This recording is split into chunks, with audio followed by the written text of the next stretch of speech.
Hello guys, welcome back. आपका एक बार फिर से स्वागत है।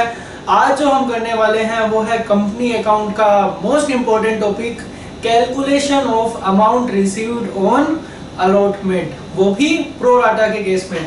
इससे पहले मैंने आपको लमसम पेमेंट में पार और प्रीमियम के सारे केसेस बता दिए थे, इंस्टॉलमेंट के भी पार और प्रीमियम के सारे केसेस बता दिए थे। तो टोटल 12 केसेस हम ऑलरेडी डिस्कस कर चुके हैं।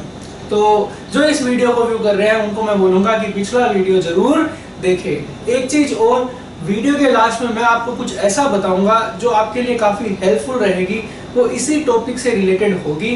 तो आप इस वीडियो को लास्ट तक जरूर देखें ताकि वो चीज आपको क्लियरली अच्छे तरीके से समझ में आए। तो आइए स्टार्ट करते हैं आज का टॉपिक। तो ये इसके लिए मैंने क्वेश्चन लिया है, वो है आपके टीएस ग्रेवाल के पेज नंबर 7.117 पे क्वेश्चन नंबर 19। क्वेश्चन क्या है कि सुगंध लिमिटेड ने इशू किए 60,000 shares ₹10 each eight A premium of ₹2। जिनके पास बुक है बहुत अच्छी बात है, नहीं है कोई प्रॉब्लम नहीं है, मैंने समरी के तौर पे यहाँ पे लिख लिया है। तो 60,000 शेयर इशू किए, ₹10 का शेयर था और ₹2 का क्या था, प्रीमियम। अमाउंट इस तरीके से पेबल था, एप्लीकेशन पे इतना, अलॉटमेंट पे ₹5 इंक्लूडिंग प्रीमियम और बैलेंस फर्स्ट कॉल। कंपनी को एप्लीकेशन रिसीव हुई 92,000 और कंपनी ने अलॉटमेंट इस तरीके से किया, जिन्होंने 40,000 अप्लाई किए थे उनको 30,000 दिए गए, 50 को 30 दिए गए और 2,000 शेयर होल्डर को कोई भी शेयर नहीं दिया गया। मोहन जिसने अप्लाई किए थे 800 शेयर कैटेगरी नंबर फर्स्ट से, उसने अलॉटमेंट पे पैसा नहीं चुकाया। और सोहन जिसको अलॉट किए गए 600 शेयर्स कैटेगरी नंबर 2 से, उसने भी अलॉटमेंट का पैसा नहीं चुकाया। Calculate amount received on allotment, आपको कैलकुलेट करना है कि अलॉटमेंट पे कितना अमाउंट रिसीव हुआ। तो इसको आप इसके कई स्टेप्स होंगे, हम स्टेप बाय स्टेप में आंसर देंगे। तो इसका जो फर्स्ट स्टेप होगा वो हम देखेंगे कि सबसे पहले अलॉटमेंट पे कितना मनी ड्यू होगा। तो अलॉटमेंट पे तो उतना ही ड्यू होगा जितना कि कंपनी ने इशू किए हैं। सेकंड स्टेप में हम कैलकुलेट करेंगे extra amount already received on allotment, जो कंपनी को एक्स्ट्रा पैसा मिला है। और लास्ट जो दोनों शेयर होल्डर ने पैसा नहीं चुकाया, उसके लिए भी कई स्टेप आएंगे। तो आइए स्टार्ट करते हैं फर्स्ट स्टेप से, टोटल अलॉटमेंट मनी ड्यू। तो यहाँ पे कंपनी ने कितने शेयर अलॉट किए हैं, 60,000 शेयर्स अलॉट किए हैं। तो अलॉटमेंट पे कंपनी कितना पैसा मांगेगी, सिंपल सी बात है, जब इशू 60 किए हैं तो 60 से ही मांगेगी। 60,000 मल्टीप्लाई बाई 5, क्योंकि ₹5 अलॉटमेंट पे था, तो अलॉटमेंट पे कंपनी मांगेगी ₹3,00,000। फर्स्ट कॉल का यहाँ पे निकालने की जरूरत नहीं है, क्योंकि हमें सिर्फ पैसा किस पे निकालना है, अलॉटमेंट पे ही निकालना है। तो अब अगले स्टेप पे आपको देखना है कि आपको ऑलरेडी कितना पैसा रिसीव हो गया था एप्लीकेशन पे ही।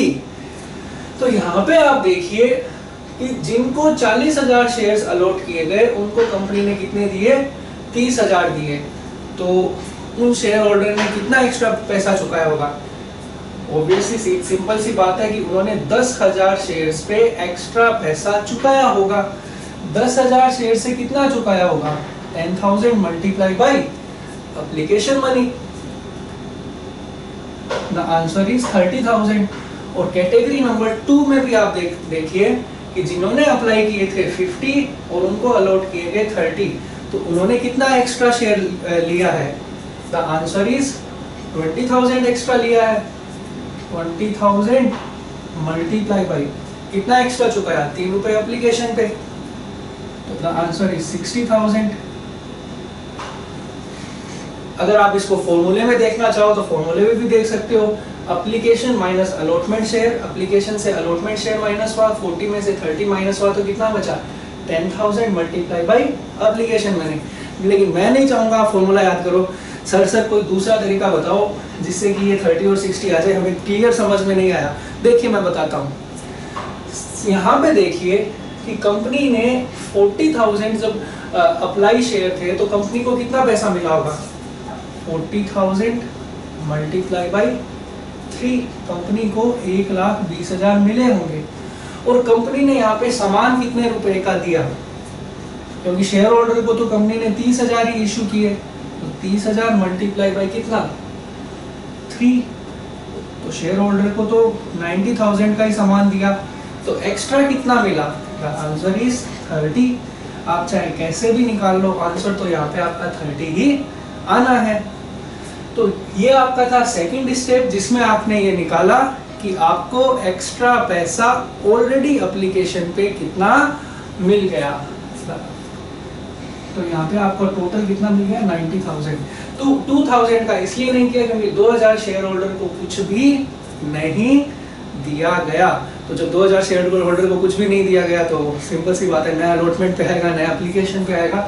खैर वो हम जनरल एंट्री कर ही नहीं रहे हैं, तो आपको 90,000 एक्स्ट्रा मिला। अब नेक्स्ट स्टेप में आपको यहाँ पे देखना है कि मोहन जिसने अप्लाई किए थे 800 शेयर्स, उसने अलॉटमेंट पे पैसा नहीं चुकाया, और सोहन जिसको अलॉट किए गए 600 शेयर, उसने भी अलॉटमेंट का पैसा नहीं चुकाया। अगर ये क्वेश्चन प्रो राटा का नहीं होता तब तो आप सिंपली कैलकुलेट कर लेते कि 800 मल्टीप्लाई बाई 5 और 600 मल्टीप्लाई बाई 5, इन दोनों ने नहीं चुकाया, सिंपली कैलकुलेट कर लिया। लेकिन ये क्वेश्चन प्रो राटा का है। अगर आपने ऐसा सीधा डायरेक्टली कर दिया, जो कि ज्यादातर बच्चे करते हैं, तो ये आपका गलत हो जाएगा। इसके लिए आपको एक वर्किंग नोट बनाना पड़ेगा, क्योंकि जब मोहन ने अप्लाई किए हैं 800 शेयर्स, तो उसको अलॉट कुछ थोड़े कम किए गए होंगे, क्योंकि यहाँ पे प्रो राटा की बात चल रही है।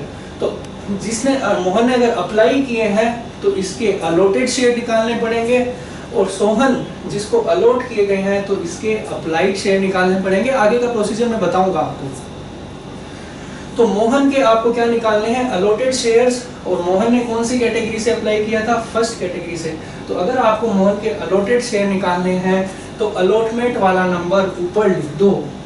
अलॉटमेंट कितने थे टोटल, 30,000 को 40,000 वालों को 30 दिए गए, तो 800 शेयर होल्डर को कितना मिलेगा जिसने 800 अप्लाई किए हैं।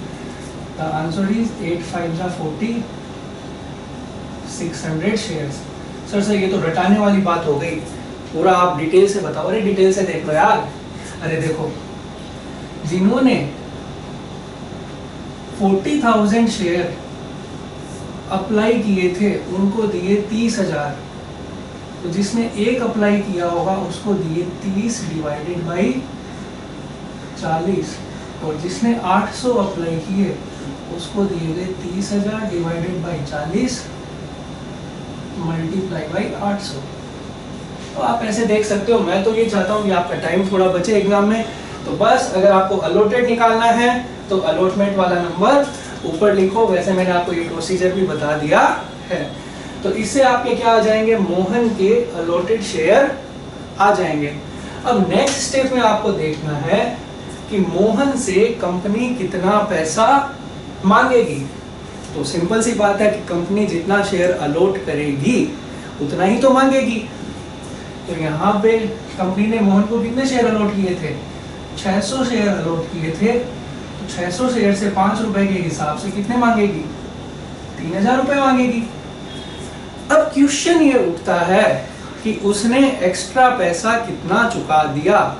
तो भाई अगर इसको 600 अलॉट किए गए और उसके अप्लाई थे 800, तो इसका मतलब ये है कि उसने 200 शेयर्स पे एक्स्ट्रा पैसा चुकाया होगा। तो एक्स्ट्रा मैंने ये फॉर्मूला भी लिख दिया है। एक्स्ट्रा शेयर कितने थे यहाँ पे, इसके 200 थे, और इसकी एप्लीकेशन मनी कितनी थी, क्योंकि एक्स्ट्रा एप्लीकेशन पे चुकाया होगा उसने 200 शेयर पे, तो 600 रुपए तो उसने पहले ही चुका दिए। तो इसका मतलब उसने कितने नहीं चुकाए, 2400। तो यहाँ पे क्या अमाउंट आएगा आपका, जो मोहन ने नहीं चुकाया वो है 2400। सर फिर से इसी तरीके से बता दो। चलो आपको कंसेप्ट क्लियर करवाने के लिए चाहे थोड़ा सा टाइम ज़्यादा लग जाए, मैं आपको बता देता हूँ कि ये 600 रुपए और किस तरीके से आ सकते हैं। देखिए कि मोहन के अप्लाई थे 800, तो मोहन ने 800 रुपए से 800 शेयर पे कितने से चुकाया होगा? 3 रुपए एप्लीकेशन पे चुकाया होगा, तो कितना चुकाया टोटल? 2400। जबकि उसको कंपनी ने सामान कितने शेयर का दिया? 600 का ही दिया। तो 600 को अगर आप 3 से मल्टीप्लाई कर देते हो तो 1800 आएगा। तो इसका मतलब उसने एक्स्ट्रा कितना दिया है एप्लीकेशन पे? 600 ही दिया है। आप चाहे किसी भी नजरिए से देखो, आंसर यही आएगा। हालांकि इसके लिए एनालिसिस टेबल भी बनती है, लेकिन वो मैं आपको बताऊंगा कब अप्लाई करते हैं, कब अप्लाई करने की जरूरत नहीं है। तो ये था मोहन जिसने पैसा नहीं चुकाया। अब निकालते हैं एक शेयर होल्डर ऐसा था, उसने भी अलॉटमेंट पे पैसा नहीं चुकाया। सोहन जिसको अलॉट किए गए थे 600 शेयर्स कैटेगरी नंबर 2 से, तो यहाँ पे कैटेगरी नंबर 2 50 को कितना मिल रहा है? 30 मिल रहा है। अगर इसके अलॉटेड शेयर लिखे हुए हैं तो इसके क्या निकालने पड़ेंगे? अप्लाइड निकालने पड़ेंगे। और अप्लाइड निकालना हो तो अप्लाइड वाला नंबर हम ऊपर लिख देंगे। कैटेगरी नंबर 2 में अप्लाइड कितने थे? 50,000 थे। 50,000 को कितना दिया गया? 30 दिया गया। तो जिसको 600 अलॉट किया गया उसको कितना दिया गया? 6 5 जा 30, 1000 शेयर्स दिया गया होगा। ये आ गए इसके अप्लाइड, और इसको अलॉटमेंट कितनी हुई है? 600। तो कहने का मतलब है कि जिसके भी अप्लाइड या अलॉटेड निकालने हो, अगर अलॉटेड निकालने हो तो अलॉटमेंट वाला नंबर ऊपर लिख दो, अगर अप्लाइड निकालना हो तो अप्लाइड वाला नंबर ऊपर लिख दो। कितना सिंपल है। अब इसके नेक्स्ट स्टेप पे आते हैं कि सोहन से अलॉटमेंट पे कितना पैसा मांगा गया होगा। तो सिंपल सी कैलकुलेशन है, अलॉटमेंट पे कितना मांगा गया होगा? जितने कंपनी अलॉट करेगी उतना ही तो मांगेगी। The answer is 600 multiply by 5। Company ने 3000 रुपए मांगे और उसने एक्स्ट्रा कितने चुका दिए? पहले ही एक्स्ट्रा उसके कितने शेयर थे? 400 शेयर थे। तो 400 शेयर के हिसाब से, क्योंकि 400 शेयर उसने एक्स्ट्रा कंपनी को अप्लाई किए थे, तो 400 शेयर के हिसाब से कितना चुकाया होगा? 400 multiply by application money. Same वही फॉर्मूला, जो एक्स्ट्रा शेयर है मल्टीप्लाई बाई एप्लीकेशन मनी। तो 1200 रुपए उसने पहले ही एप्लीकेशन पे चुका दिए होंगे। तो इसका मतलब उसने कितने नहीं चुकाए? Answer is 1800।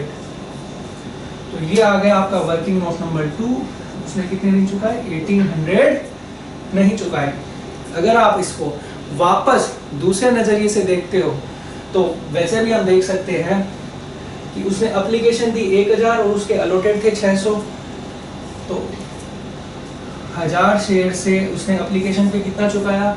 1000 इंटू 3, 3000। 600 शेयर से कितना चुकाया होगा उसने एप्लीकेशन पे? 600 मल्टीप्लाई बाई 3, 1800। तो उसका मतलब उसने एक्स्ट्रा कितना चुकाया? 1200 चुकाया होगा। यही 1200 आंसर यहाँ पे आया है। तो आप चाहे कैसे भी कैलकुलेट करो, चाहे अप्लाइड और अलॉटेड निकालकर दोनों को आप एप्लीकेशन से मल्टीप्लाई कर दो, तब भी आपका एक्स्ट्रा अमाउंट आ जाएगा। तो अब जब इसका लास्ट निकालना है तो कितना पैसा टोटल मिला? 3 लाख में से 90 माइनस 2,10,000, 2,10,000 में से 3,000 माइनस हुए तो 2,7, 2,05,000 कितने आएंगे यहाँ पे? 2,10 में से माइनस करना है आपको। ये 210 माइनस 4200 माइनस करोगे तो 2,05,800। तो ये आपका आएगा amount not paid on allotment. इस अलॉटमेंट पे इतना पैसा नहीं चुकाया। तो ये था इस क्वेश्चन का आंसर। आपको स्टेप बाय स्टेप ध्यान में रखना है। वापस आपको मैं एक बार स्टेप रिपीट कर देता हूँ। सबसे पहले आपको निकालना है टोटल अलॉटमेंट मनी कितना ड्यू था। उसके बाद में आपको निकालना है कि एक्स्ट्रा पैसा हमें कितना रिसीव हो गया ऑलरेडी एप्लीकेशन पे। वो आपको एप्लीकेशन माइनस अलॉटमेंट शेयर करके इस तरीके से कर लेना है। उसके बाद में जो दोनों शेयर होल्डर ने पैसा नहीं चुकाया उसकी भी कैलकुलेशन करनी है। और दोनों शेयर के में जो पैसा नहीं चुकाया उसके जब हम अप्लाइड और अलॉटेड शेयर निकालेंगे, अगर अप्लाइड निकालना हो तो अप्लाइड वाले नंबर ऊपर और अलॉटेड निकालना हो तो अलॉटेड वाला नंबर ऊपर। तो ये था इसका आंसर। अब जो मैं आपको बताने वाला था, मैंने आपको कहा था कि वीडियो के लास्ट में आपको कुछ ऐसा बताऊंगा जो आपके लिए हेल्पफुल रहेगा।